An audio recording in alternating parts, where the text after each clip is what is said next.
Standing in the Hall of Fame, you shall soon be in the walls of the Hall of Fame. This is the song you have just heard, and this is an aspiration and desire of every student who walks into a school. Greetings from HFS International to the fourth edition of TEDxYouth at HFSI. We have completed 3 successful events in the years gone by, and it has been so enjoyable, invigorating, and impactful that the student community has decided to embark upon a totally new one. It is virtual this time once again, but we do not want to miss the bus of listening to very profound speakers of their experience and ideas. TEDx is all about sharing ideas based on perception, observation, and experience. This is what each speaker relates with the community that is watching each one of you. Without much ado, I would love to hand over this entire event now to the student community that wishes to take it forward.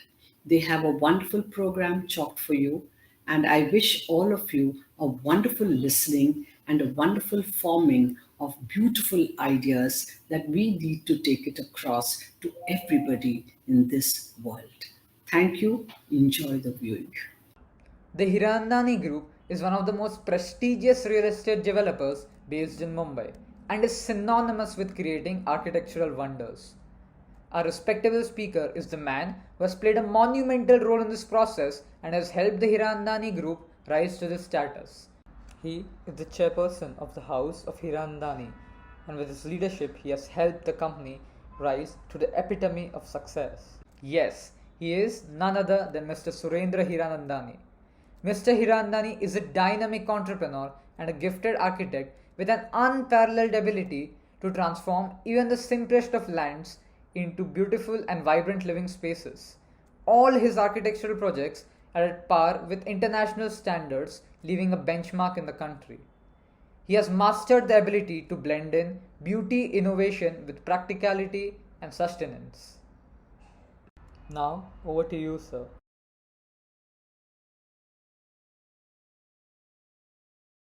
I grew up as a child in newly independent India in the 1950s and 60s, a time one cannot even fathom today. We were in a time warp. The country was relatively close to the outside world, supposedly to shake off our colonial past and find our roots. Social life was of a Victorian era, and Indian values, so-called, were to be instilled, or at least ancient values were to be instilled. I'll give one example of how extreme it was.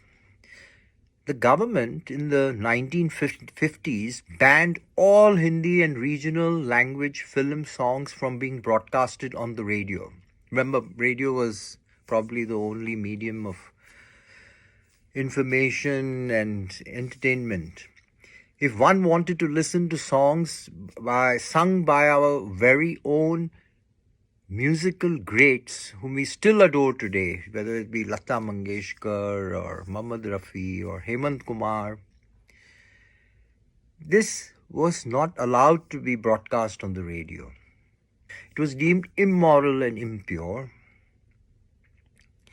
So, it are circumstances under which you have to exist, survive, and thrive. So we cannot dwell on what we do not have. No matter in which age we are, there will be some limitations. We are all subject to it, which restrict our potentials. Today, thanks to technological advances, we are far, far ahead. There's not much a government can do to restrict access to whatever we want to hear and learn. But to move that one step forward relative to where we are today, there will always be obstacles. So I come back to my lifetime, and I gave you the circumstances. I had grown up as a young adult, late 60s, early 70s. I had to adapt to reinvent. Independent India then had, severe import restrictions also after independence on every product, every service. It was very difficult to see anything imported from overseas, except for books. Books could be imported from every part of the world duty-free. So we had the radio, and there were books. No other meaningful form of information. It was through books that I built my world. Beyond the textbooks at school, books were the way one could be inspired to dream. And dream, I did lots of it. I built my own world on what goals I want to achieve, how I could make the maximum impact in my life to achieve some meaningful satisfaction within myself. I wanted my life to mean something, and for that I dreamt as expansively as I could, without restricting myself in any way. My dreams were to be the best in as many fields of industry I could get into. Surely it seems very childish to dream this way, but I don't know any other way to dream, and I continue to do so till this day. Being brought up with books, I was academically inclined. You definitely are more focused when you're sitting down with a proper book in front of you, which got me into the path of becoming a doctor. My father was also a doctor, a very renowned surgeon. But once I got into medical college, I felt frightened that I would get caught in a world which would not take me beyond what my father had already achieved, and I would not achieve the accelerating goals I had in my dreams. I finished school in the early 70s, and through books, I had developed a global mindset. But thanks to the upbringing of the 50s and 60s, I still had you could say, a nationalist fervor, which kept me from ever contemplating to migrate overseas, even though there were more opportunities. My goal, my dreams really were rooted on working for the benefit of my country. My work, my growth would be to the benefit of India. My excitement and enthusiasm was to be here in India. And I persevered through entrepreneurship. It was a struggle because I had no meaningful capital. My father, being a doctor, had limited means to fund a business.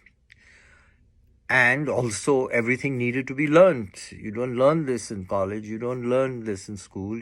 There were limited ways I could get help. And it was a huge change from a secure middle class upbringing life to one full of uncertainty. When you take that plunge, you need all your confidence, all your inner strength and determination to move ahead. It cannot be arrogance and bluster. It needs to be mindful determination. And this step, which I took in life, for me, was reinvention. Just following my wild and crazy dream to do something substantial and meaningful.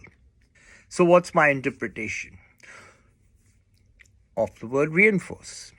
Once you are set in your path, you will need to put in all the work to achieve your goals. There will be challenges along the way. Surmounting obstacles is the challenge. There are very few who are lucky to find a mentor, to find a guide to help you along. You can expect no support except your own conviction. But detractors will be many, because it is only you and your team who can understand the mission. When I started my business, it was a time when in construction industry in India, the standards had deteriorated to an extent that it was impossible to deliver a defect-free product to the customer. I was working 6.5 days a week, but the final outcome was the same. So what did I do in this time and circumstance I was in? I had entered the construction industry in the late 70s with only my wits. It was a dark era. Standards were so poor that I found myself, as I said, delivering a substandard product. A product I could not give any guarantee against defects. 6.5 days a week at work is okay, but it became just mere attendance. Results were nil. Apparently, I was doing it the same thing as everyone else, following the same path in the best way possible. So I was doing everything what my competition was doing. I was no better, but no worse either. But common sense told me it had to be better. We have to deliver a defect-free product, a product you can stand by. There had to be a better way to achieve this better outcome. So by the mid-80s, I decided it was enough and I needed to take matters into my own hands. So I immersed myself into learning engineering on my own. And I hunted for books on construction engineering to read. My love for books from childhood came to my rescue. Months of learning, of course coupled with training programs with my team, led to the conclusion that the basic code specified by the government itself on how we should be doing the work were faulty. The specifications, the materials. So this took 3 years of solid work, and it resulted in me and my team preparing our own code of construction, which was way beyond what the Indian code specified, regarding the use of materials and the way they had to be implemented, construction practices to be implemented. And we benchmarked ourselves with the best codes in the developed world, because the developed world was ahead, and adapted to what we need to do in India. For example, most of the developed world are coal countries, and we, at least in Bombay, it's a tropical climate, it's a warm climate. You cannot just simply copy the codes and just do the same thing in a warmer place. Financially, we cannot afford what the developed world does, and especially in those days. So we had to adapt to making it possible to implement better ideas with the limited resources, with the availability of labor and skills. So we developed our codes based on these practices. We were vindicated. So to give you an example of how well we did it is that this we did in the mid-80s, and the government itself changed their own codes on 14th August 2000, which brought the industry at a better keel.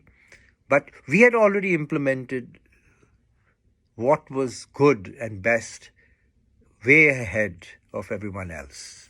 And of course, in those years, our product were just outstanding. They stood out as no one could compete with them.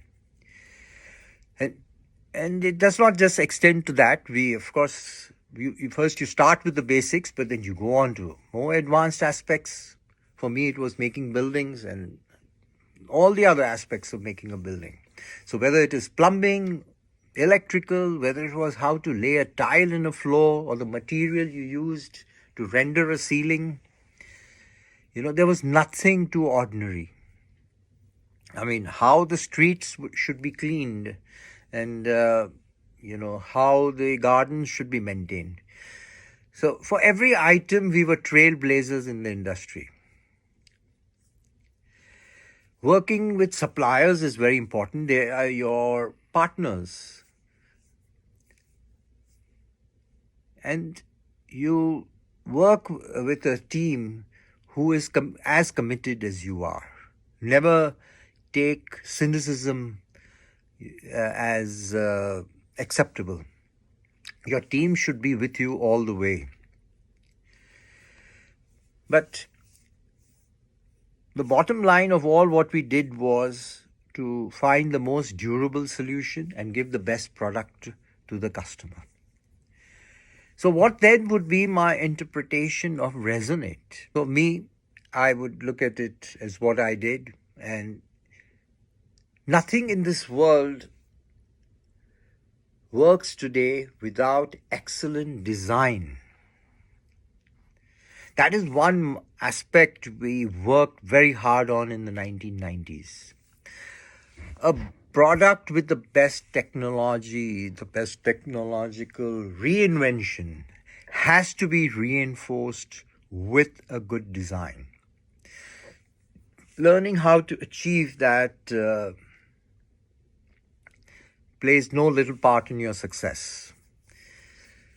So for me, architectural design had to be worked on. It is only through great design can a product or a service for a customer resonate.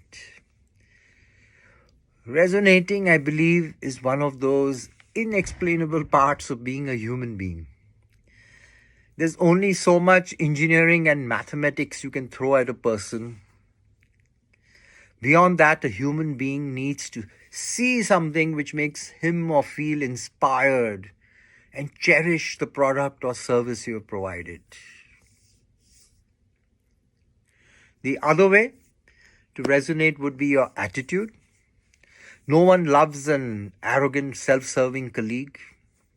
Your approach to your team and your customers will always be visible. You cannot hide behind a facade of cynicism. And you come back to the core values you were taught during your young years.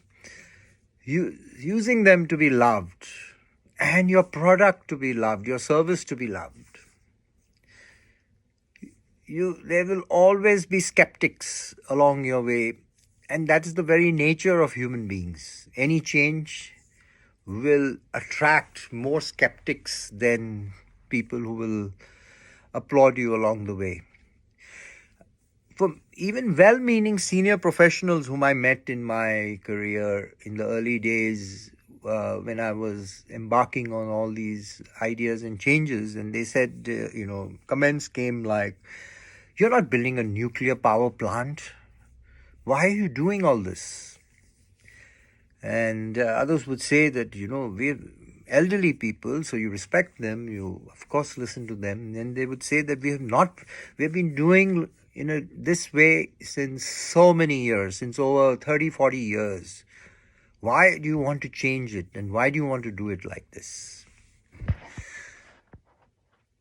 But, you know that change is what is going to giving you success. That's the challenge you have.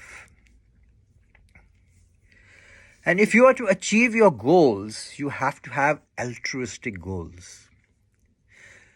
Again, all the upbringing, your core upbringing as a child, as a student, is going to help you. It's very tempting to stray away from all your goals by finding shortcuts. And how does one remain honest, when difficulties arise, when you are put in a corner?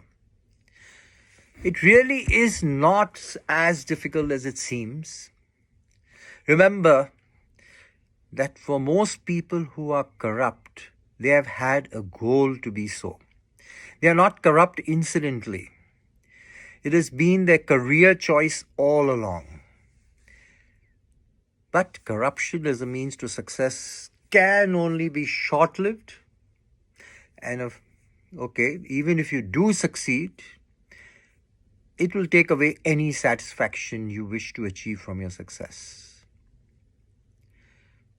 So take heart, you are living today in a much, much better world. It's a very exciting world today, in spite of what newspaper headlines may say. You have today far more access to knowledge, and the world moves much faster. Results of mistakes are seen much earlier. And I firmly believe from my own past and after reading history, you are all in a generation which is going to be a part of the greatest evolution of humans. It's going to be a very exciting 21st century. So it's a wonderful, virtuous circle. The three words, reinvent, reinforce, resonate. Go out there and make it your own journey. Go out there with your own conviction that you will do what it takes to succeed. Thank you. Thank you so much for that highly informative talk, sir. We all need to learn how to apply your mindset to all aspects of our own lives. It is an honor to now introduce our next speaker, Dr. Indu Shahani. Dr. Indu Shahani is an educationist and a leader and has dedicated her entire life to providing the finest of education all over the country. She is the current president of Atlas Skilltech University, whose vision is to create a workforce that is equipped with the skills of tomorrow. She was also given the prestigious title of Sheriff of Mumbai, where she used her power to empower by launching several helplines against domestic violence and harassment. We are now thoroughly looking forward to her talk on education.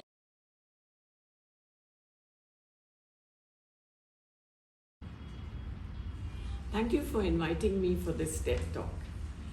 The last 2 years have brought the world to a standstill. And how?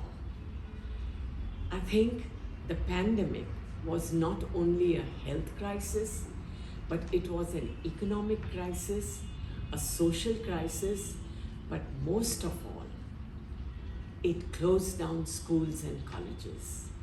As an educationist, I feel this is something I never expected would ever happen. However, what is interesting to note is that while schools and colleges were closed, learning did not stop. And that, how did it happen? And I think that has been the biggest outcome for education in the pandemic. For education, it has been a perfect storm. A storm between technology on one hand, learning outcomes on the other hand, and third most important, pedagogy. We experienced in our institutions that learning was going on. It was virtual instead of chalk and talk. It was log in and speak. And we realized that even the academic audit showed up that all the students were actually more engaged than before, and that the interaction was much more, and that the learning outcomes went up. That really shot up. And so I'm happy to say that yes, it was the pandemic, but education would never have transformed into technology had it not been for the pandemic. However, it was time for us to reimagine, to reinvent, and to look at how the future is going to be. Because I think what we saw, that the jobs of the future were changing. The World Economic Forum said that 85% of the jobs of the future will have changed. And they said that we would not even know what skills they would require. And the whole emphasis came up on skills. While we were looking at all this, and we were looking at the social crisis growing, the economic crisis growing, and of course the health crisis growing, we had to see what was it that was going to take education ahead, and how are we going to reinvent education and reimagine it. Gordon Brown said once that you cannot live, a man cannot live without 400 days without food, 80 days without water, and 8 minutes without air. But you cannot live 1 second without hope. And I think what kept the world going and all of us going was hope. And hope that we will now reinvent education into a much larger scope and a much better resilient and agile scope. And so I think all institutions started looking at doing different things. EdTech, something that we used to talk about, but we never experienced it till we faced it.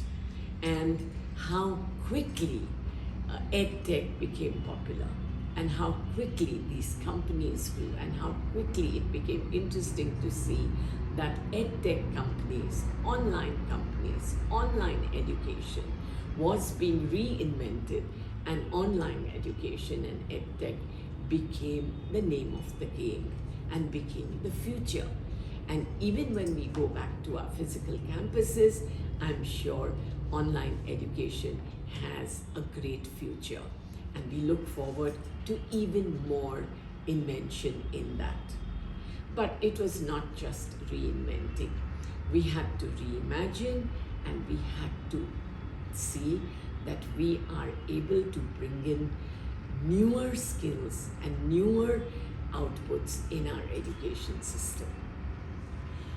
In future, education, degrees, will they matter? And we used to say, oh my gosh, what would we do without a degree? But yes, today we can see that we may not have a degree, but if I have the right skill, I still get a job. And that's what pandemic showed us. After reimagining, I think the most important thing was, how were we rebooting education? How were we actually working on seeing this education was transforming? And one of the things that we feel was most important here was that education needed to now become a combination of not just the core curriculum, but you needed skills to that, and you needed to add technology to that. So what you wanted to do was, you wanted to have skills education, but led by technology. And I'm seeing this happen all the time, and I'm seeing people use different kinds of technology in their institutions, and I find that very, very interesting. Also, to say that the jobs of the future are changing, how interesting it's becoming. Did you ever think in media and in communication, content will be king? Did you ever feel that today, you must have heard about the Great Resignation, and people are giving up jobs because they want to do jobs out of home, they want to do different things from home. And how do they want to do it? They want to bring in these different skills, and content again is king. And therefore, there are newer jobs coming, a mood analyst, a job of a mood analyst, and you need a sixth sense expert to get into that job. Are we creating the education for the future? Are we creating the jobs for the future? I'm not very sure. But I would say that there have to be we have to really resonate with the present and actually bring in our invention to see that we are able to bring in the key differentiators of an skill tech education. And to me, these are, and which I think the new education policy also is giving a lot of emphasis, and that is choice-based courses. And these are to encourage students to do a variety of courses. Do you not need to be, if you are in liberal arts, do you need to just do courses of liberal arts? I think you should be able to do something in sciences, in design, in film, in media, and I think you should be able to do a combination of these courses. So I think the future is going to be choice-based. You need interdisciplinary, you need multidisciplinary, and you need transdisciplinary learning. And I think this is again something that we have to see that we are able to bring in as we go along in the future. You have to also see that we bring in as much industry as possible, experts as possible, so that the domain knowledge is made more practical. Why should I hold a class where I'm talking about how coffee and how the experience of selling coffee and making it something that is not just a cup of coffee but an experience? How do I make that experiential learning and teaching more practical? Why should I hold that class in a classroom? I want to hold that class in a Starbucks, let's say, or in a coffee shop, and let the students gain the real experience of how the customer satisfaction and how customer needs are being met if you're doing a marketing class. So that's very important. Next, I think international exposure. Today we are a global village, and I think we must understand that if it is a global village, we need to see that the world is all one place. And now we can reach out to anyone. I'm so glad to see that so many of our international faculty were able to take many more lectures in our institutions than before because they had to just come on virtually. Let's carry the hybrid system going. Let's carry the blended system going, virtual and on campus. I think this is something that we should have. So I would still encourage that maybe you don't travel, because today they're talking about carbon emissions, but let's have faculty from anywhere in the world doing joint research with you, doing joint projects with you. And today you can easily reach out to any part of the world. I think another most important thing is, of course, this is where unfortunately the digital divide is something that comes in the way, and we have to resonate and see that we are able to reach those who are not so privileged to have the digital facilities. So sustainability and seeing that we are able to include everyone, make it more inclusive, we have to see that we are able to remove the digital divide. But with that, with the state of technology, I'm sure we will be able to reach out to many more people. And I would think skill tech education will then resonate with even those who cannot afford the education. More than anything else, simulations. Why are we waiting to just go and get the real experiences? I think today technology helps you to bring the simulations to the classrooms. You have to then enhance, of course, hands-on learning along with the simulations. And I think for that, capstones are something that are very, very important. And every industry today is ready to give live projects. And I think education and skill tech education especially should include this. So live projects, internships, apprenticeships, these are important, and they may not be all on campus or on the where the industry is. These are also going now virtual, and I'm happy to see I saw a large number of our students doing internships throughout the 2 years of the pandemic. Incubators, I think that is something that I felt very strongly about. Entrepreneurship, why just be a job seeker? I think it's time to be a job creator, and hence entrepreneurship is the future. India has had very strong family businesses, and we must ensure that not just family businesses, but young people have spin-offs from their family businesses and get into newer projects and do different things. I like the way one of our young students, whose father had a transport system for bringing in goods from villages, said, why don't I start a fresh fruit and vegetable market through this transport system and deliver fresh fruits and vegetables at the doorstep?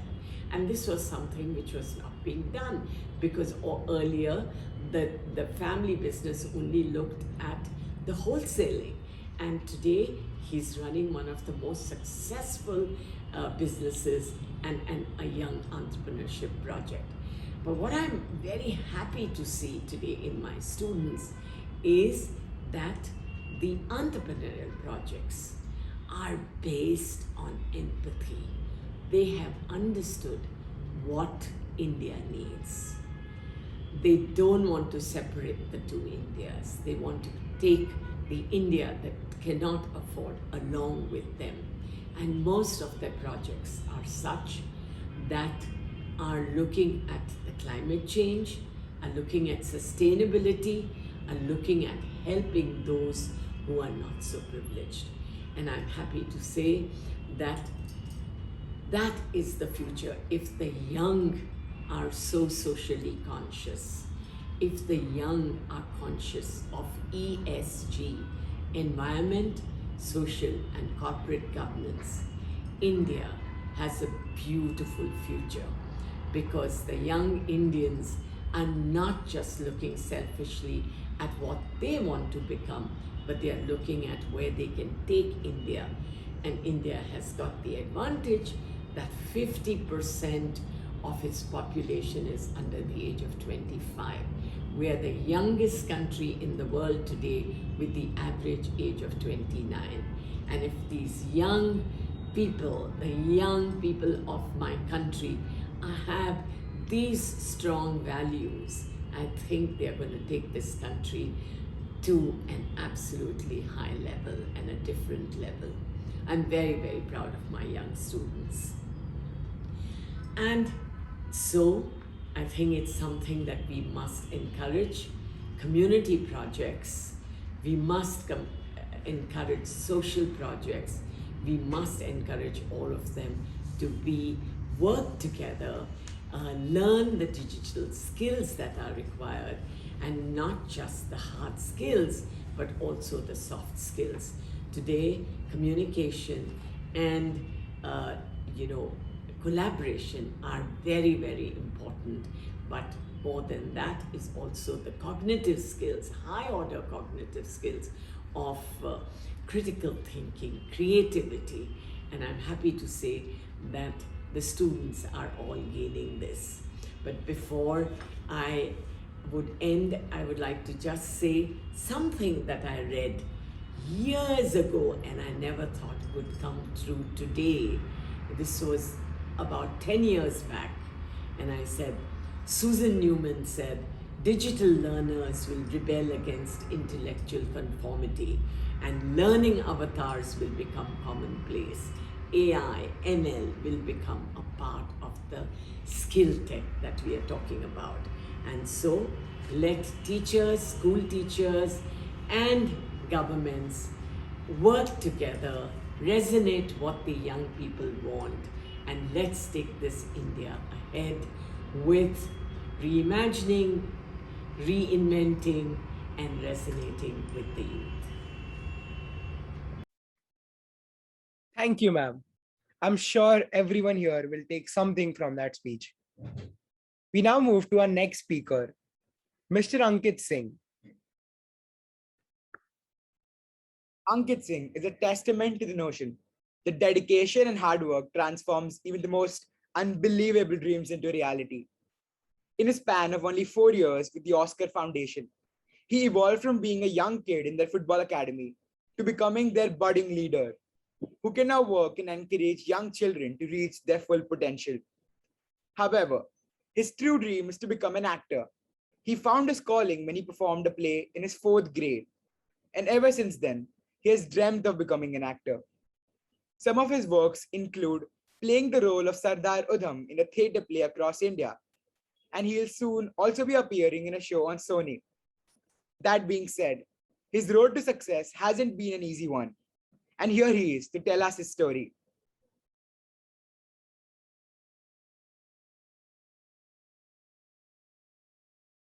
Hello everyone. So I want to express my sincere gratitude for today's opportunity, and I'm absolutely happy to share my story, and what better platform than this one.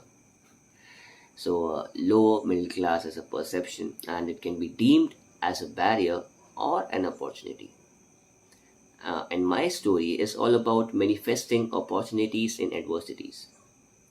So every lower middle class family offers you limited options, and chasing your dreams and passions are rarely on that list.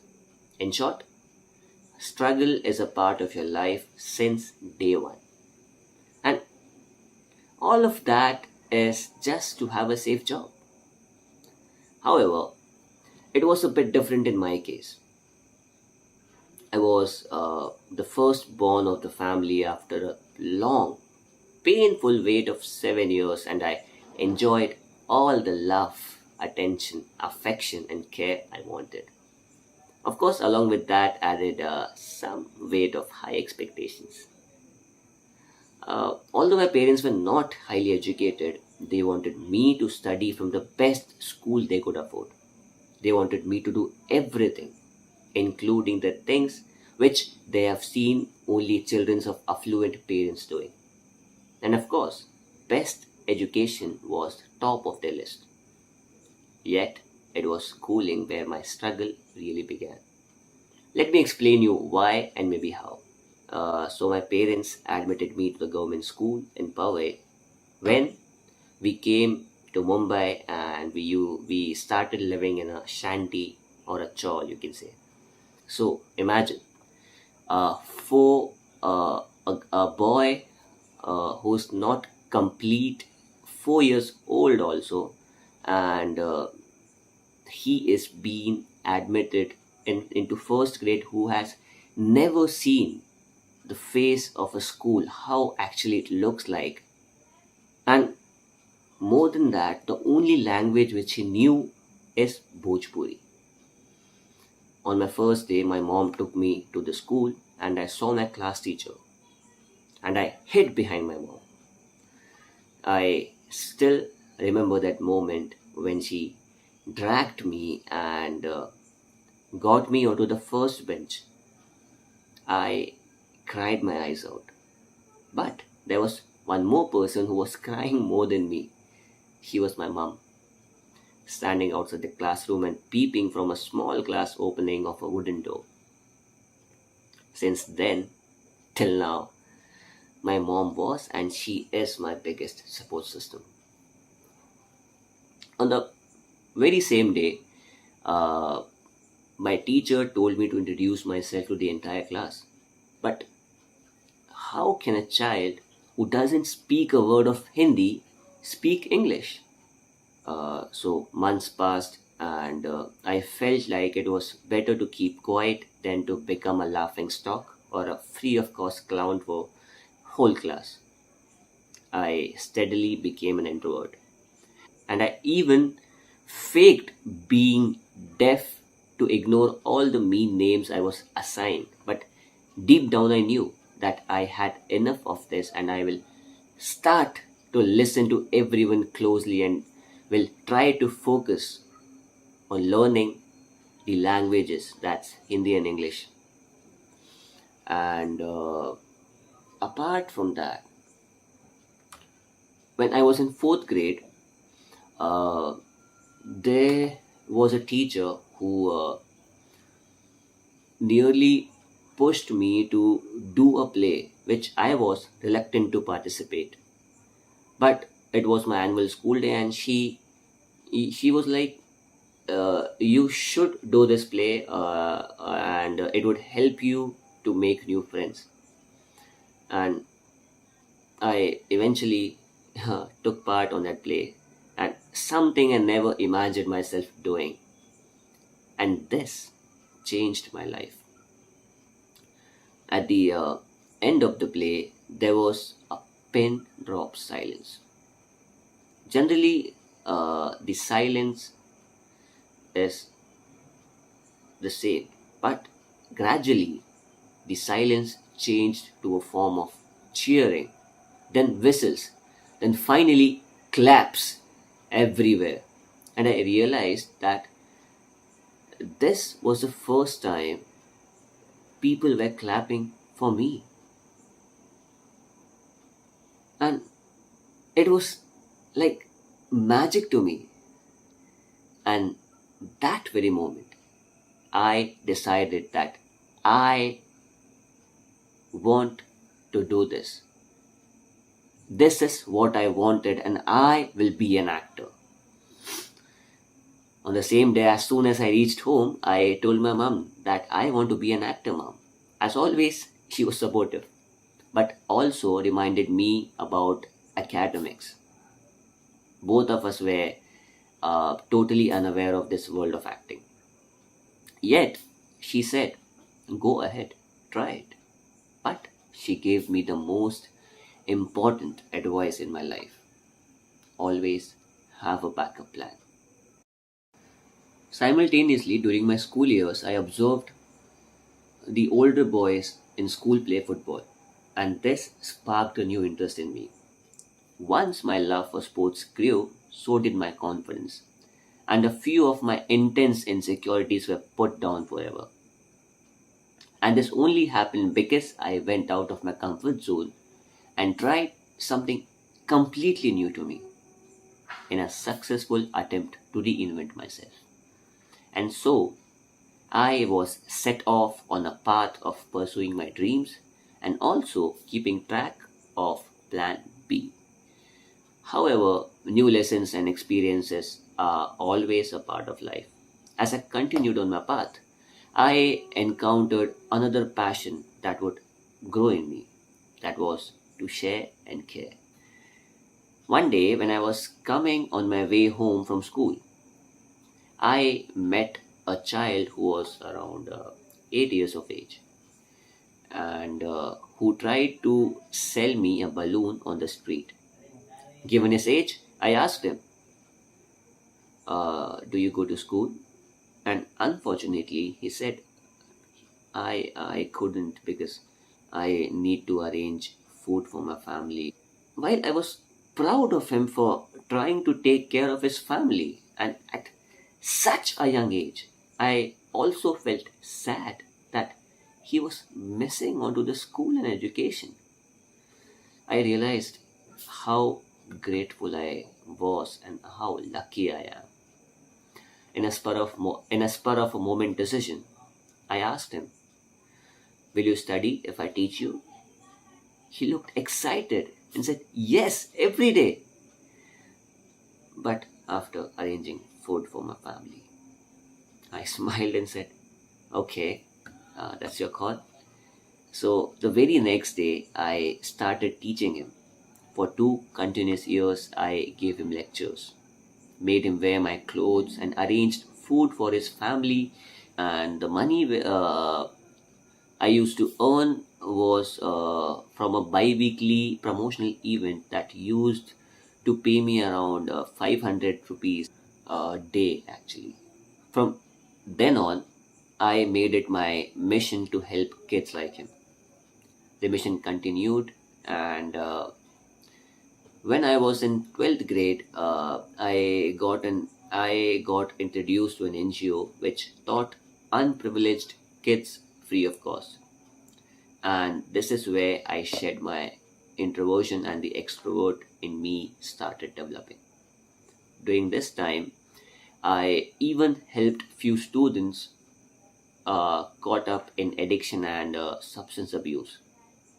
And sports was mainly the focus, and it helped them, and that students uh, reinvented themselves and emerge as a better humans.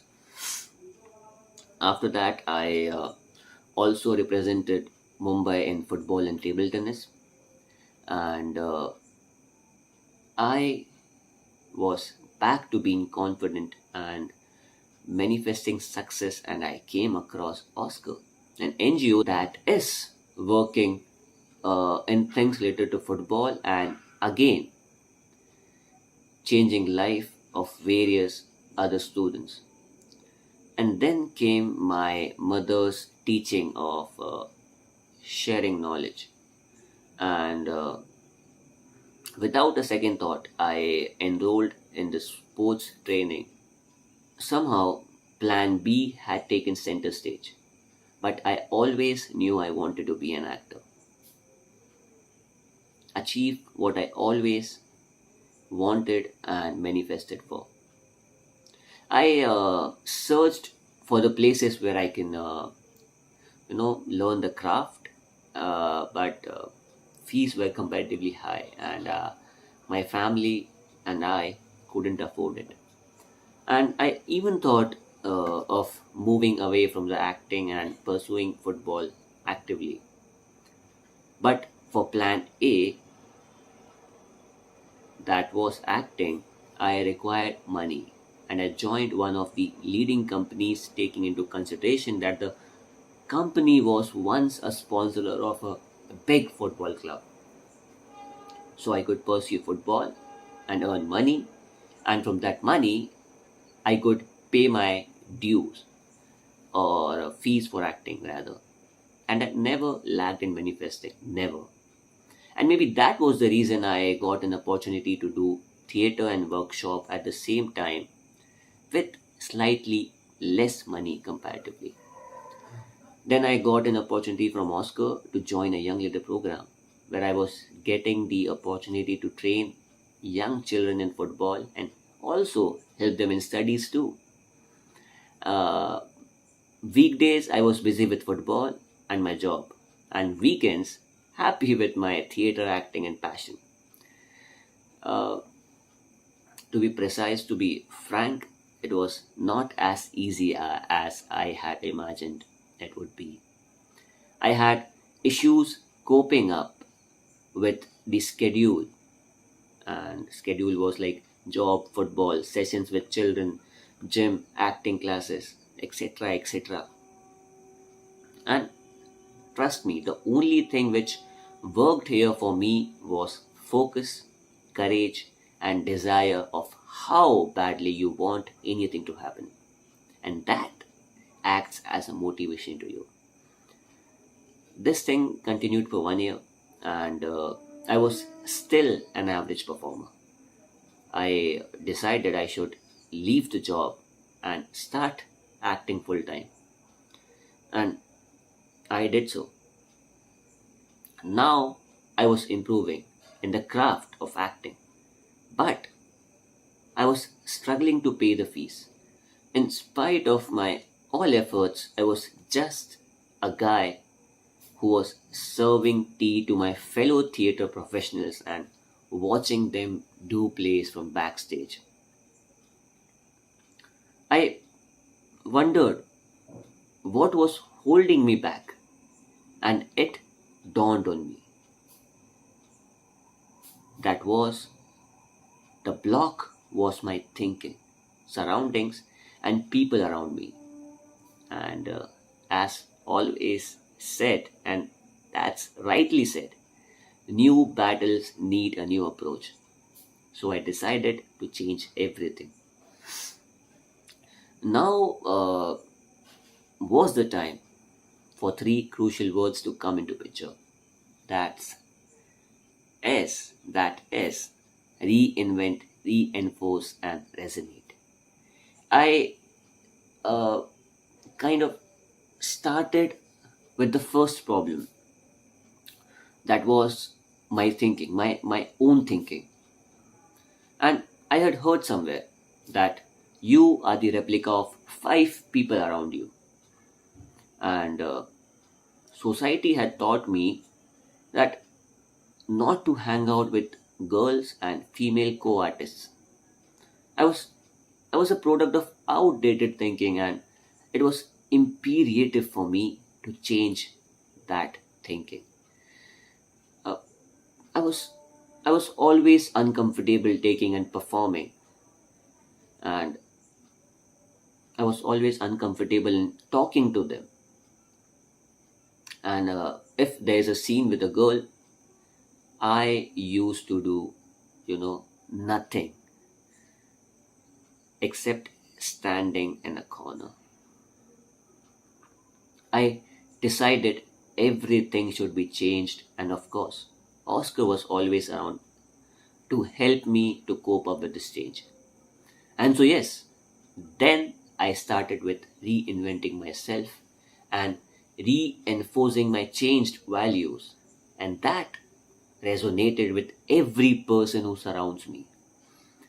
And now this is new me, and I'm ready to change myself as many times as it is required to fulfill my dreams that I have manifested. And after doing this, I was completely changed boy. And after that only, I did my first commercial play, that was Bichu, and from there I never really stopped doing plays.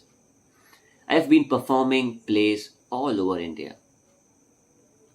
It's indeed a long story, and I have omitted several details, but today I'm only 22, and I felt lucky to have given my first proper audition, and I'm selected for an upcoming Sony TV drama. In all my sessions with young minds and the children's living in slums, or the guys which I'm teaching, I always tell them my favorite quote, that is, your dreams are valid no matter where you are from. And I sincerely follow this. And also sometimes say them that universe has abundance of things. You just have to manifest it and be strong mentally to handle that. And your dreams is the first test or step for your goals. So this is what I say, and I follow also. And I do not say that I have reached my goal or I have set any milestone. However, I can say that I will always be on a constant path of achieving what I manifest and dream of. And no matter what it will take me to reinvent, reinforce, and resonate, I will do it because I know change is always for good. And I would like to close only with this thought, that if you let people's perception of you dictate your behavior, you will never grow as a person. But if you let yourself open to experience despite what others think, then you will learn and grow. So, thank you so much for listening to me. Thank you, sir, for that extremely inspirational speech. Miss Sonal Panda is the Chief of Staff at Signos, a digital health startup. She began her career in the corporate strategy team at Aditya Birla Group, where she evaluated multi-billion-dollar mergers. Thereafter, she served as the Director of Business Development at Asian Heart Institute, where she spearheaded new business developments. Sonal ma'am has also graduated with an MBA in Healthcare and Finance from Wharton, and was awarded the Merit-Based Fellowship for her exceptional professional, academic, and personal achievements. She is passionate about health and wellness, animals and wildlife, and we are more than happy to have the opportunity to listen to her talk.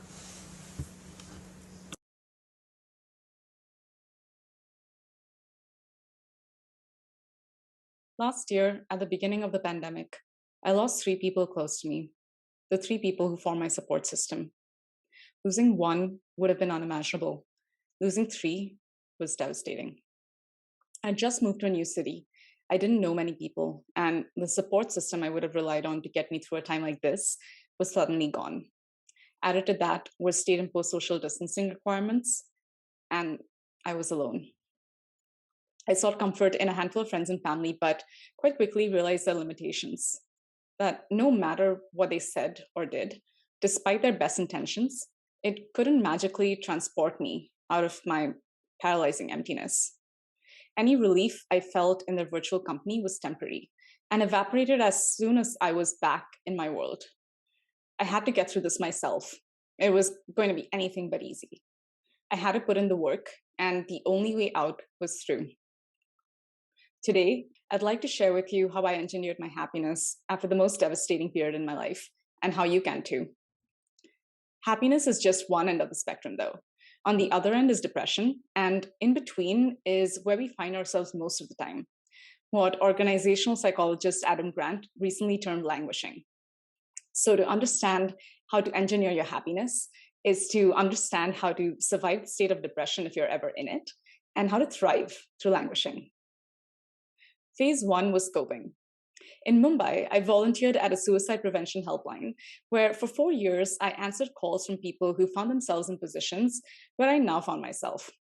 So when I felt lost, which for the first half of last year was more often than not, I imagined what a conversation with me, the suicide prevention volunteer, would look like. And it boiled down to 2 things. 1, recovery takes time. I recall once speaking with a person who had lost her mother, the only loved one in her life, a loss which left her completely alone. In the initial months, she was distraught and couldn't imagine living without the support she had known all her life. But as time went on, she got to a better place. She called in less often until she no longer needed our support. Tough times don't last. Tough people do. It gets worse before it gets better. Time heals all wounds. There are multiple ways to say the same thing. Recovery takes time. If you're in a rut, it's going to suck a lot before it eventually gets better. But if you're able to ride the storm, if you're able to persevere, know that you're setting yourself up for future success. Martin Seligman, in his book Flourish, quotes a study that found that people who've been through adverse events display more intense strengths and higher levels of well-being than people who've just sailed through life. So what doesn't kill you doesn't just make you stronger. It makes you happier. Because think about it. If you've been through a terrible life-altering situation, you don't bother about the usual minor stressors in life. You don't sweat the small stuff. Also, studies by Daniel Gilbert, the happiness expert, found that in responding to challenging life events, we do better than we anticipate. We may believe that we'll never laugh again, that we'll never love or trust again, but we do. The second key to coping is expressing your feelings. As much as we'd like to, we can't escape our feelings. And this comes from someone who, after watching the original Exorcist movie at the age of 11, logicked her way into not being afraid. I convinced myself that I wasn't all that good, that I'd done some bad stuff, and so Satan should be pleased with me and should have no reason to want to come after me. But as much as I would love to program my emotions, I knew that I had to find an outlet for them. Between 2013 and 2017, based on anonymized data gathered by our helpline, the biggest reason for suicidal tendencies was loneliness. And this was pre-COVID. It's not that people were physically alone, rather, the feeling of loneliness arose from the inability to express and unburden oneself openly and freely without the fear of being judged or not understood. As volunteers, the number one skill we were trained in was listening. Because as people, we just want to be heard, to be understood. A mind in turmoil is like a washing machine with thoughts tumbling around like clothes. Just as it is impossible to sort out clothes in the machine while it's on, it's also impossible to make sense of your thoughts, understand the state you're in, why you're there, or how you'll get out without being able to offload your thoughts and emotions. It's like trying to solve a multivariate polynomial nested differential equation, not on paper, but in your head. It's not hard to imagine how something like that would cause your mind to explode. So if you're unable to confide in friends or family, find another outlet, therapist, a helpline, or even just journaling. As simple as it sounds, journaling is a highly effective tool. It helped me sort through my conflicting emotions of sadness and the guilt of wanting to feel better when I thought I shouldn't. Through journaling, I got an avenue to be vulnerable and express myself without the fear of being judged. Once the day-to-day no longer felt like monumental tasks, but became part of everyday life, I went about engineering my change. I was no longer in the clutches of depression, but I was just existing. And who wants to just exist? The problem I solved for was one we all search for: happiness. So I set about my quest the only way I knew how, like an engineer would. Troubleshoot what went wrong, analyze why it happened, correct the behaviors that caused it to happen, and create a feedback loop to constantly optimize the outcome. Planning has always been second nature to me. As a kid, I would save money, and an aunt once asked why I needed to do that when my dad, a successful surgeon, was starting his own hospital. To me, the answer was obvious. What if the hospital failed? At the age of 12, I wasn't just planning my future. I was creating contingency plans. Last year, I didn't just lose people from my life. I lost my sense of identity and my future. Because as people, we're not just living in the present, we're constantly imagining our futures. So when we lose someone, we're not just grieving the loss of a relationship, we're also grieving the milestones we expected to celebrate, the family we thought we would have, and the experiences and memories we thought we would create and share together. Subconsciously, I had been defining myself by my relationships. So when those relationships ended, I lost my sense of identity and my future, and no contingency plan could have prepared me for it. So here's how I fixed the problem. I troubleshooted the issue. On analyzing, I realized it was because I had reserved a lot of my happiness for the future. And don't we all fall into that trap? We put happiness on a pedestal, like this long-term goal to be achieved. And then when we achieve the goal, then what? We set the next goal and the next. We keep pushing happiness further and further away, forever trying to play catch up. Correcting this was the hardest part, as you can imagine, finding happiness in the now. As much as I wanted to be happy, it eluded me. And then one day something magical happened.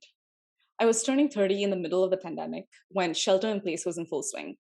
Then more than ever, I needed a big celebration. But it was a thoughtful gift from my brother that turned things around. The gift itself was simple. It was a collage of video messages, but what it represented was way more powerful. That there was someone in my life who put in the effort to make me happy. And don't we all have that person or people in our lives? We often overlook what they do for us because it may not be exactly what we're looking for or what we expect. But in that moment, something clicked. I realized I didn't need to find happiness. I just needed to choose it. For the longest time, I genuinely believed that I could control my future. Last year changed that. But in choosing to be happy, I reclaimed control over what I could. Viktor Frankl, the Austrian psychiatrist and Holocaust survivor, famously said that between stimulus and response, there is a space. And in that space is our power to choose our response. Being happy is a choice we all can make. We just have to want it enough. Here's what I did to choose happiness and what you can do every day. First, understand and appreciate what's in your control. Research shows this is one of the top traits of highly resilient people. Last year, I decided I had to start working out to get back into shape and lose weight. I'd successfully lost weight before, so I knew I could do it again. Exercising gave me back that sense of control in a world of chaos. It was a closed loop system wherein if I put in the work, I knew I would get reliable outputs. So when I felt like a failure, it was wins like these that helped me gain back my sense of self-confidence. But don't confuse this with a lack of ambition. You can have both. Be ambitious, but don't expect that things will always turn out exactly as you plan. And that's okay. Remember to appreciate what's in your control. The second is find happiness and gratitude in the present. For a lot of us, our unhappiness stems from events in the past or anticipated events in the future. We carry with us painful memories or worry about how we are going to handle events that haven't yet happened. The great thing about the present is that there are multiple opportunities to practice happiness and gratitude. Being present helps you relish in the dozens of micro successes each day rather than reserve happiness for the future. So, like Richard Branson, follow the old maxim: live for the present and let the future look after itself. Third, change your frame of reference. It's said that with every adversity comes the seed of an equal or greater opportunity. I didn't understand what this meant until I had a chance to apply it to myself. See, social isolation when you're a fully functioning person is hard. Social isolation when you're at rock bottom is terrifying because you don't have any distractions to prevent yourself from confronting your realities. But it can also be a gift. It was my yogic retreat where I got to focus on my mental health and well-being and not feel the pressure to be social and perfect. So when you're faced with a challenging event, find a way to make the most of it. Look for an opportunity to grow. As humans, we're given the gift of creativity. Use that creativity to change your frame of reference. These are my 3 lessons. Appreciate what's in your control, enjoy the present, and change your frame of reference. Training the mind is like training any other part of the body in the gym. The more often you do it, the easier it gets until it becomes second nature. Positivity can be inherent, but it can also be learned through resilience training. Neural connections, which were once thought to be fixed, are now revealed to be changing and adapting in a recently evolving field of science known as neuroplasticity. People are successfully retraining their behaviors and actions through cognitive behavioral therapy. So, what does this mean? That if you choose to be happy, you'll be happy 100% of the time? Not quite, but you'll get close. Which brings me to the third phase, finding a new normal. This summer, I lost 2 more people close to me, and in a flash, the intense feelings of grief and loss came rushing back. But this time was different.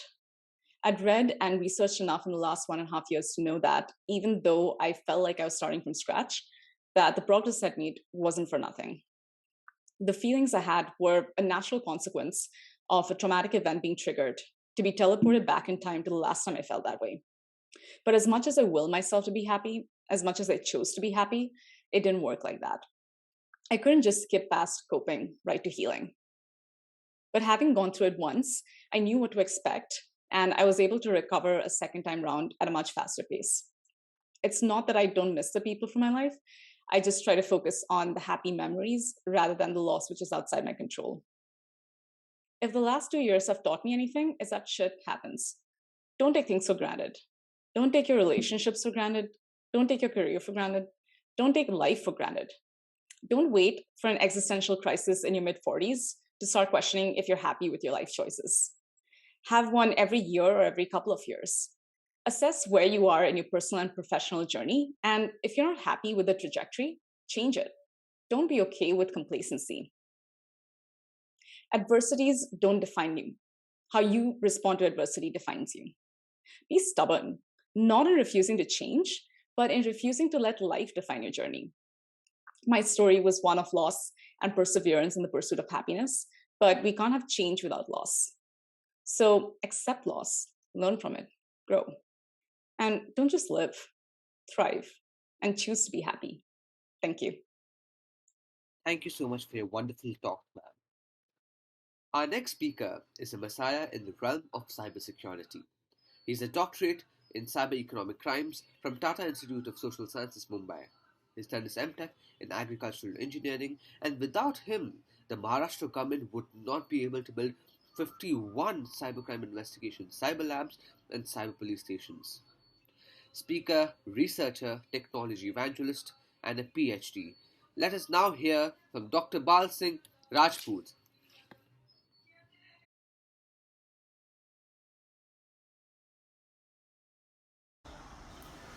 Namaskar.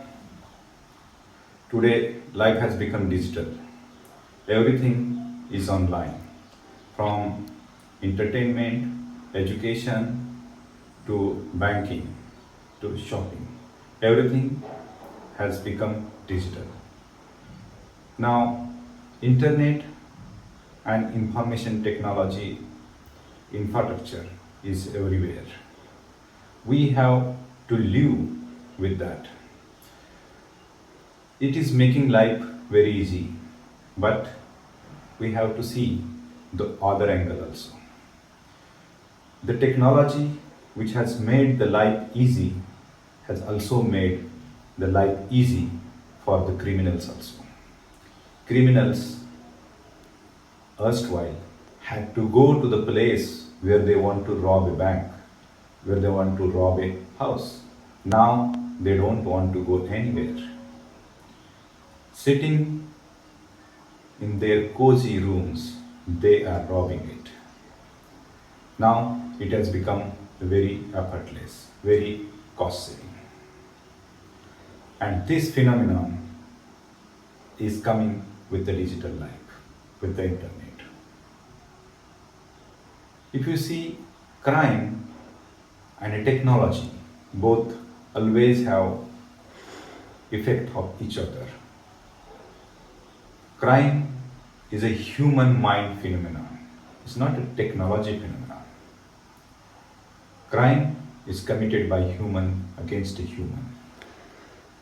Technology is there which is being used by the humans to achieve their objective. And in cyber world also, the criminal mind is using this technology to commit various kind of crimes. And these crimes which are committed in cyber world, in cyberspace, are nothing but cyber crimes. Now cybercrime has become a tremendous issue globally and locally also.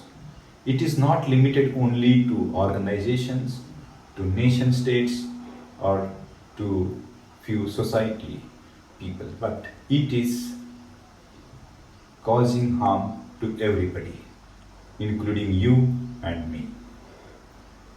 So first understand what is this cybercrime. Cybercrime, in a simple definition, we can say it is a crime committed with the computer, crime committed for the computer and by the computer by a criminal. So crime committed using a computer, using computer to facilitate or stealing data or whatever from the computer is nothing but cybercrime. And this crime, if you see globally, now has a turnover in trillions. If you see in India, in last 20 years, each year from 2000 to 2020, each year this crime rose by 100% each year. You can feel the quantum. Now it is happening with everybody. So people are getting it known that, oh, the crime is there. In a crime, if you see, crime is committed either for property or a money, and secondly, it is committed for reputation. Property in digital world is digital money, your data and your identity. And second is your reputation. Reputation that is there on social media and whole internet, whatever you have a footprint, we call it a digital footprint. Now let us concentrate who are the people which are committing the crime. These peoples, particularly criminals, are organized syndicates. There are state-sponsored activists, state-sponsored organizations. Few of the cyber crimes, or we can say at a large scale, are also committed by nation state. There are some activists and script kiddies. They are doing it for curiosity. But these are one of the best brains. But equally, there are few people who are not much educated, but they know how to commit a crime, they are also there. So a user who don't know much about the technology, but using that technology has to face these criminal minds and the corporations or the organizations or criminal syndicates which who they are with their objective are doing this activity. Why they do it? Because it is the money, it is the reputation, and it is the identity with which they can do anything on the internet. And they can finish an individual if the identity is stolen digitally in digital world. If you see in a cybercrime, there are three components which need to be taken care. One is a technology, another is a human element, and third one is the processes. These are the three important elements because the entire internet technology is basically developed considering a user. A user is a human who basically uses that technology to do a everyday work, like from e-shopping to entertainment to education to transaction to communication. In these three aspects, human link is supposed to be the weakest. But my argument is that it is the strongest link. It is the only defense that is the most important, less costly, and can be achieved easily. So if you see how we can turn this weakest link into a strongest wall, a strongest defense, and it is through a cyber hygiene. Cyber hygiene is a key to safe and secure digital life. Then what is meant by cyber hygiene? Cyber hygiene is nothing but a set of practices that we have to inculcate, or set of habits that we have to inculcate while we are in a digital world. These habits will save us from different kind of crimes. We have to correlate this cyber hygiene with a physical health hygiene. To be a healthy person, we require three things. One, a sound body, a sound mind, and a good nutrition. To have a sound mind or a brain, we have to feed it with the good thoughts. For a healthy body, we have a set of practices, including exercise and washing your hands, waking up daily, having a sound sleep. And for the nutrition, we have to intake a good food. These are few, we can say, practices for a healthy person.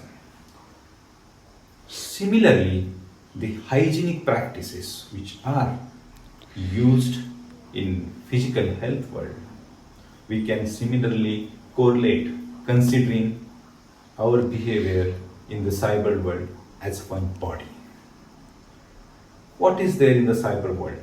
First, that a human, his or her thoughts or expressions that are through words, images, videos, and other ways. Then the identity.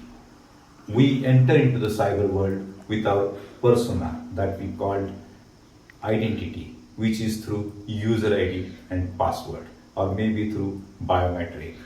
Then our behavior, devices and networks. This is the entire gamut.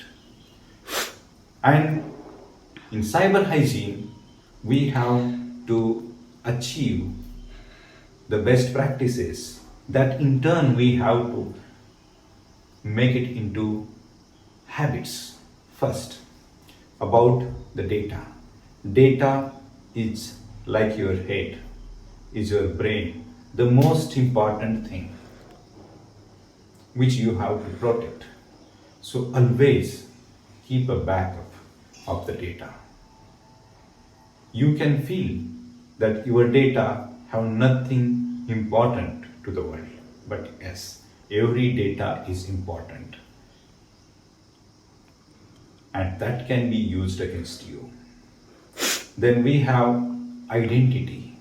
Your physical identity, nothing matters. It is your digital identity that matters in the digital world. Because through that digital identity, all transactions and communications are done.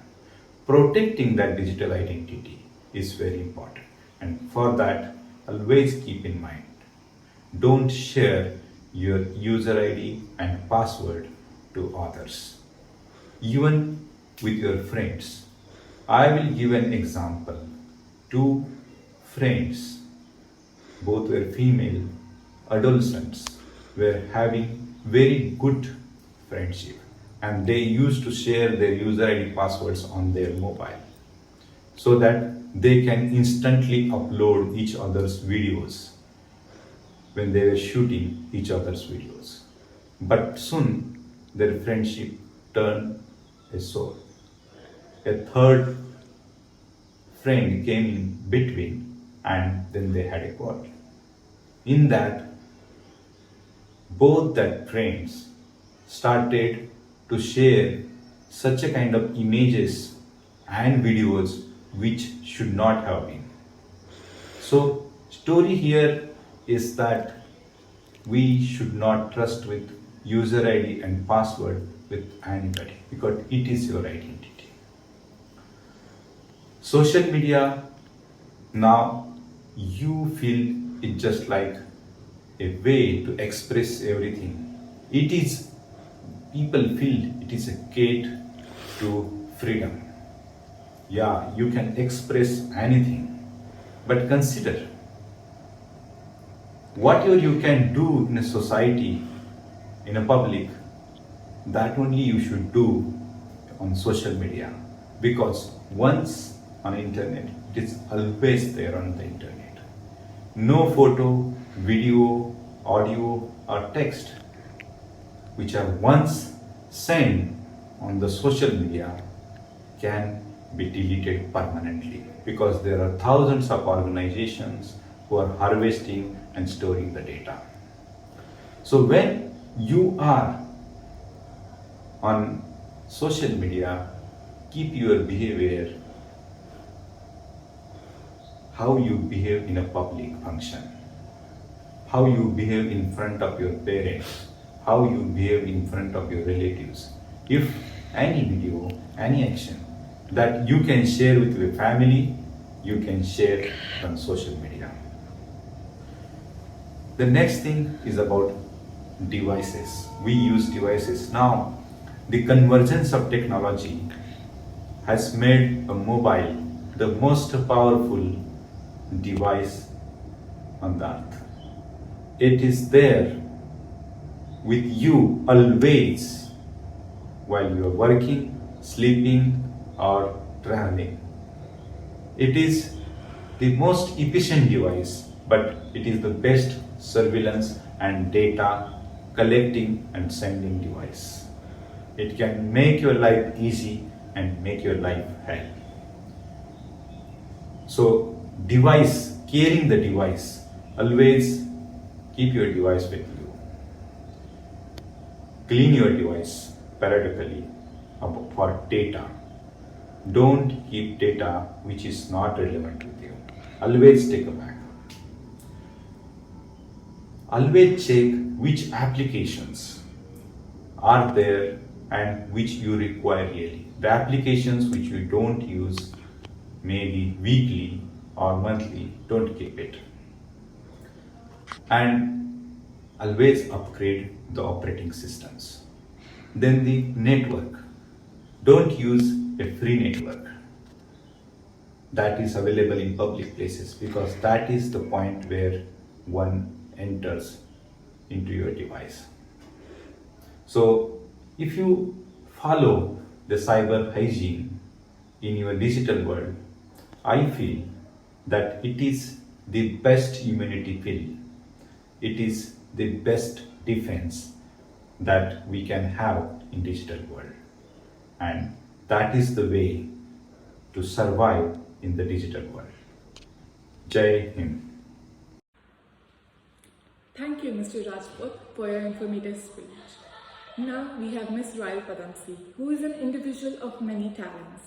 She is an Indian theatre personality, alongside being the CEO and Managing Director of ACE Productions and Numero Uno Productions. Furthermore, she has directed and produced several internationally acclaimed plays across the stages of India, such as Shakespeare's Macbeth, the iconic musical Sound of Music, to name a few of her directorial wonders. Apart from theatre, Miss Raell has directed and produced several successful children's plays. She also started theatre workshops for kids as an alternative to the Trinity College of London. Her workshops focus on making theatre come alive for Indian kids. Now let us look forward to her eloquent speech.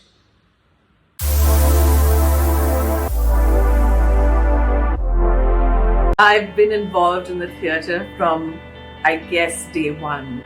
My parents, Paul and Raell Padamsee, obviously were part of the English theatre movement in this country, and actually they were part of starting the English theatre movement in this country. So I'm very, very lucky and fortunate to be born into this family. In fact, the place where I live today is really the birthplace of the English theatre movement, as my entire family was involved with initiating this whole theatre group, as it was called at that time, where young adults, where people from the Dramatic Society of the Xavier's College and of course across the city in the 1940s got together and did the most iconic plays. They did the classics, they did Shakespeare, they did Ennui, they did everything possible, and they also were very good at it. When I turned 15, I did my first play. I acted in my first play. At 16, I directed my first play.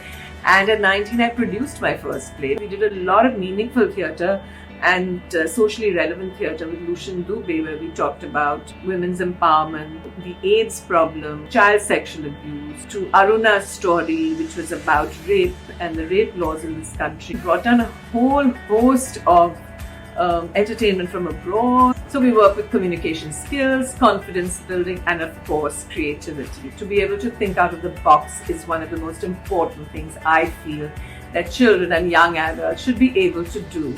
And so we designed all these fantastic courses for kids from the age of 2.5 up to 19. All our classes were offline, and we had about 30 centers operating in Bombay, in a lot of the schools, and of course post-curriculum classes as well. During the lockdown, everything came to a standstill, and so we had to really regroup and figure out what we were going to do.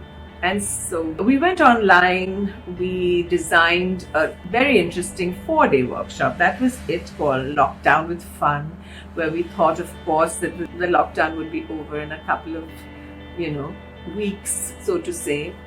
And of course, that wasn't the case. So we had to keep thinking, and we thought, summer's coming up, that's April and May, and let's design a huge set of creative workshops for our kids, because we know that they're all indoor. They had learned in these different places, and we had an online virtual performance day for the first time ever, and we were actually blown away. How on earth are we going to do this? We're so used to performing with lights, sets, costumes, props, etc., and our productions have a certain amount of gravitas. So we tried to see how we could incorporate all that into our online performance days. So we managed to get the kids into different costumes, worked with different props. They had little placards which they held up for their, as they announced themselves, etc. So it was very, very exciting.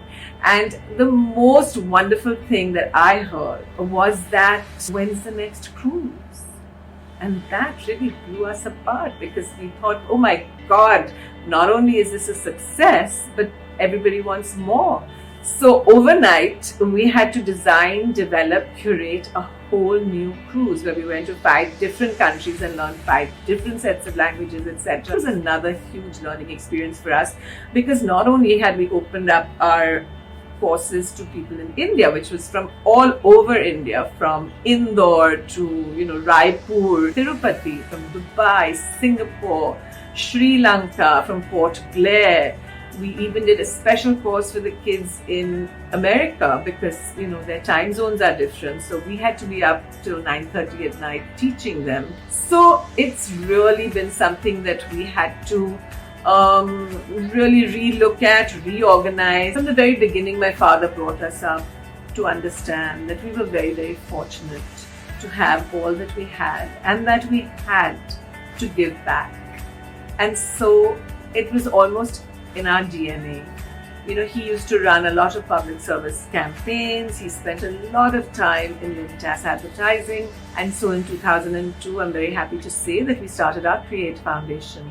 CREATE stands for Children's Research in Education, Arts, Theatre Endowment. And my main focus was to be able to integrate mainstream children along with children who were differently abled and children who were from marginalized homes. In fact, we give all our children equal opportunity. That's our maxim, really, equal opportunity for all at CREATE. And that's what I really feel is very important, and that's what I feel is lacking in our system of education, where we are very, very, very rarely given the opportunity to be inclusive. And I think that's very special for children from mainstream as well as children from differently abled spaces and of course marginalized homes, because they get to experience so many different things on a common platform. And the most important thing is they get to be creative. So it's very, very exciting for them to be able to perform on a professional stage with sound, lights, costumes, sets, and more importantly, an audience who really encourages them, nurtures them, makes them feel special. And so currently we are also online with our children from CREATE. We're teaching over almost 300 children online from different spaces. So there are children and young adults from the Society for the Education of the Challenged. We have children from ADAPT. We also have young adults from Jyotirmay. We have children from Pehchan, where kids are from. They actually live in the slum areas, but they go to BMC schools and we're able to work with them. They're also going to junior college. So we're working with them on their skills to be able to get them up and running, to be able to be better employed. So their communication skills are being worked on tremendously. And we work on their grooming, we work on their soft skills, we work on their life skills. So it's a lot to do with different areas of development. But the challenge this time, of course, was to do it online. How do we bring all this to the fore? Of course, there was a dearth of laptops or tablets to be able for them to do all this. And more importantly, a lot of them had gone back to their villages and there was absolutely no Wi-Fi. So we had this wonderful, wonderful story of this young girl who went with her uncle and they walked for a couple of miles and got to the highway. And at the highway, they managed to get a signal. So there she was, standing almost in the middle of the highway with her uncle. And, she had logged into our course and she was actually doing whatever she could from that space. So, there are different experiences and there's such wonderfully humbling connects that we've had with so many different young children and young adults. And so I feel like we've really been very lucky to be able to have surpassed all kinds of challenges in terms of getting this up and running for them. Because I think more importantly than anybody else, I think they need this respite. They need this time to be creative. They need this time to just reinvent themselves. And of course, our teachers have really stepped up to the plate because, it's very, very tough to be able to A, teach online, B, to keep everyone's attention going, C, to get some element of performance out of them. And they really have performed so well. Just reinvent, reinforce, and resonate, and you'll manage to create something really special.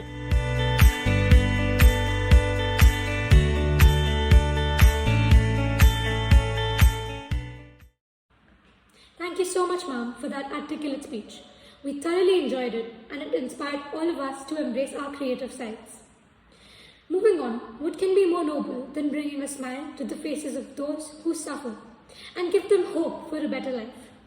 This is exactly what the organization, the Wishing Factory, does. It's headed by Mr. Rajesh Thakur, who considers himself to be the proud father of Mr. Parth, who was the founder of this organization.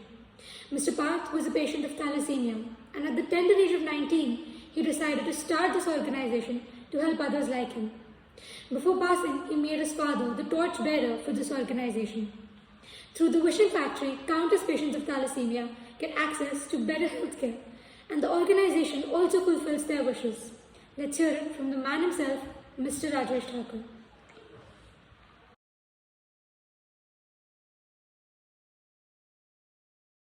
What if I tell you that this true life story of a child can bring an upward swing in your life? I think your perspective can definitely change from today.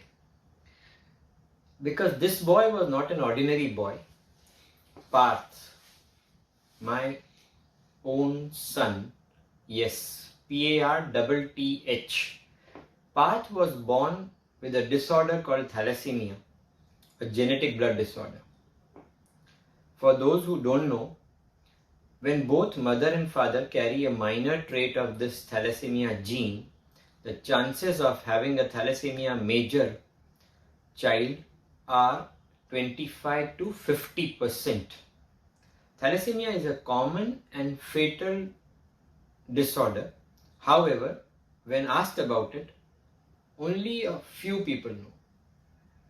This is what disturbed Parth, this lack of awareness. A thalassemia warrior suffers all throughout their short life with pain, pricks to find a vein, as the patient has to undergo repeated blood transfusions to survive because their own body cannot produce or generate red blood cells on its own like a normal human being like you or me. So for blood transfusions, they have to depend on donors and on the labs for its supply and testing. Believe me, I have seen this up close. That means a life dependent on others, plus daily chelation medicines to take out the excess iron overload created because of that infusion of constant red blood cells. But as I said, his story is full of grit and determination to defy all odds. As Parth believed in the dictum that live each day to the fullest and don't let anything or anyone stop you. Because he knew that thalassemics have half-life only. That is on an average 26 to 28 years. That means Adhi wali zindagi.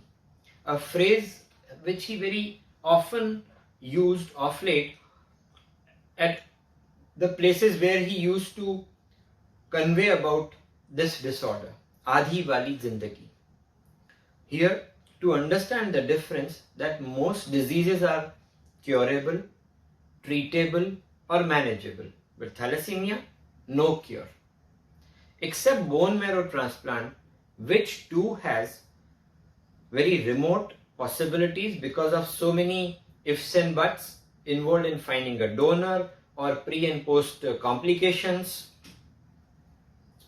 I am a living proof, a testimony to witness all that has happened. Parth was alone once in 2015 when suddenly his most beloved dog, a German Shepherd, collapsed in his own hands and he just couldn't do anything. He was 19. Imagine a boy of 19 saw death from such close quarters and realized how a body becomes of no value when the life goes out of it in a jiffy. That moved him to the hilt. On that day, a metamorphosis happened. A new path was born. This death reminded him that very soon he is also going to go like this. So why not spread happiness till he's here? And since he believed in himself and picked up an agenda with persistence and with a devotion-like determination, he created an NGO called the Wishing Factory to spread happiness and fulfill wishes of his fellow thalassemia warriors. He started with fulfilling their tiny wishes just to see their wishes getting fulfilled and these kids smile. And even for a brief moment, forgetting about their pain, their problems, the trauma, made every effort worth it. Gradually, he started getting them free medicines, with the help of generous donors. Then finally getting state-of-the-art interactive daycare transfusion centers, blood transfusion centers, with funding from corporates. Then coming to establishing pump libraries, a unique concept in various parts of the country to take out that excess iron overload from the body. He proved to be a true representative of his name, Path, which originates from Path, that in doing good to the society, neither your age matters, nor your physical capacity. What matters is your will to do, create a benchmark for superior things and then move forward. The Wishing Factory, his NGO, breathes with only one mission: to eradicate thalassemia completely from this country, from India, and make a thalassemia mukt Bharat, and spreading massive awareness, testing campaigns, making thalassemia test mandatory with the help of government and the gynecologist societies. Through their intervention, he has found that this can definitely happen. And I was observing him grow from achieving one milestone after another, seeing his humility, all doors to him opened one after another. As he used to walk towards them after his due struggles, of course, to get what he exactly wanted. He was there in newspapers, media, public platforms, clubs, conferences, colleges, universities, TED Talks, regarding and requesting celebrities to help him in his drive to create awareness which can really impact every nook and corner of the country about this thalassemia as a disorder. And he knew it, that this is a deadly disorder and can be prevented. So by performing these things, and he was equally performing in his graduation college. First he was made class representative, then in final year with his CGPA he was made general secretary of his college committee. He was an apple of eye of the whole college. And he not only respected his professors, but he treated very well his office staff, lab staff, and tea vendors, or the places where he used to go and drink juice or his favorite drinks, with grace and love. Nothing could shift his eye from his goal in mind that no child shall be born with thalassemia again, and those who are get a fair chance to enjoy a full support in their medicine, in their treatment, and equally become self-sufficient through his education and other development, that he used to boost them up by instilling a belief in them that we may have a bad patch of life or a rough part to pass, to cross, but we are not going to be here always. And he used to say that we will come out of this by pushing harder. He suggested that we should find joys in little things of life, to boost up, to push harder, to thrive. This was a proof of the commitment he had for whatever he did. He wanted to see smiles because smiles make us stronger. So what if thalassomic kids have protruding teeth, less height, suppressed nose, or abnormal skin color, a darker tone as compared to normal kids? Parth believed in higher thinking and in loving what you do and doing what you love. Friends, he reinvented himself after that one incident. But you don't have to wait for some incident to happen just to prove yourself, as you are already blessed in so many ways.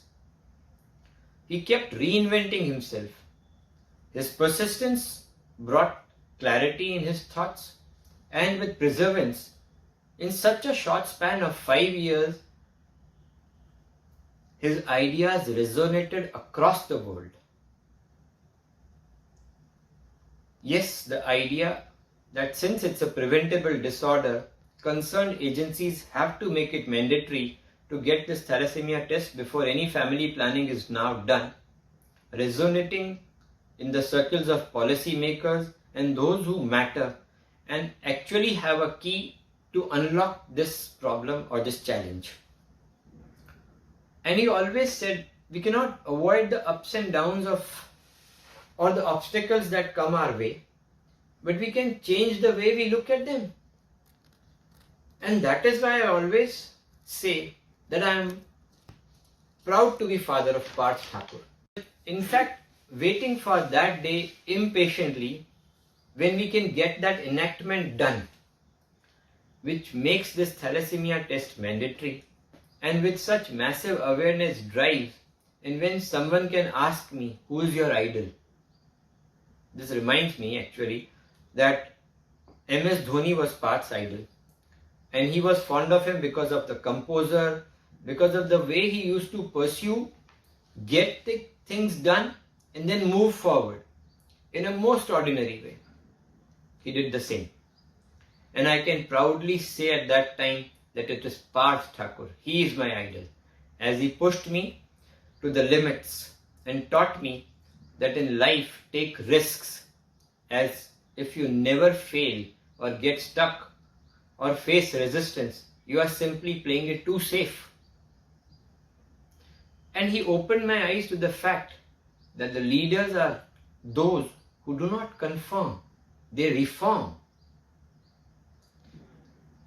If you conform, you are nurturing mediocrity. If you reform, you are breeding change. And believe me, before going on these shoulders, he said, Papa, light on karo na. His last words, which resonate all the time in my ears. And very recently I have figured out that as a son, before going, he guided me to switch on the light of awareness. This light actually also means fire that he created within me to achieve his goals, which even death could not snatch from him, as he could pass on the torch to me in legacy before he actually went. So come, join in the movement of making a thalassemia Mukt Bharat by spreading awareness in your own family and friends, and become a star, a hero. not only in your own eyes, but in the world at large also. When his body, which couldn't make blood like us, that still didn't stop him from setting goals, having a vision, and achieving what he wanted. So, what is stopping you?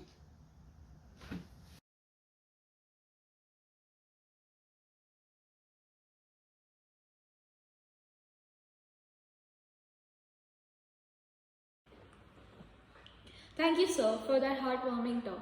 From all the inspiring talks today, we have gathered insightful knowledge, which we all must learn to imbibe in all aspects of our life from here on. Here are some of our key takeaways presented in the form of quotes based on the talks we have heard today. From our beloved trustee, Mr. Surendra Hiranandani, we imbibed, when you chase excellence, success will naturally follow. Don't worry about the end result. Focus on being better than you were yesterday. From erudite Dr. Shahani, we learned education is the seed for exemplary leadership and a tool to revolutionize the world. As it is said, the pen is mightier than the sword. From the ever-determined and hard-working Ankit Singh, we understood great works are performed not by strength but perseverance. Failure is not the opposite of success, but it's a part of success.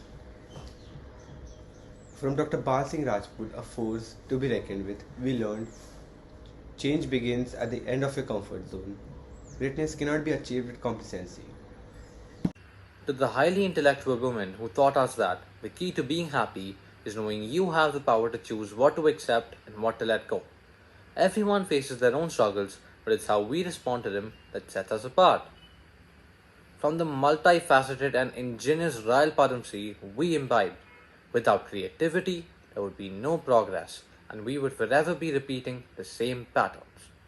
Mr. Rajesh Thakur and his magnanimity taught us when we match compassion with purpose, we can change and conquer the world. The main takeaway that I've learned from our beloved principal ma'am, Mrs. Kalyani Patnaik, is that there is no substitute for hard work, and one must always encourage the team to keep thinking creatively. And I believe this is why we have been able to organize such a wonderful event. Well begun is half done. And we started out with the best intentions, and I'm sure at the end of it, we all are assured that good intentions and hard work will always translate into success. We would like to extend our thanks to our beloved principal, Ms. Kalyani Patnaik. And not to forget our IBDP coordinator, Ms. Jagrati Joshi, who played an instrumental role in the process. And finally, our hard-working team and management of TEDx HFSI for their consistent efforts. Thank you for attending and hope to see you next year.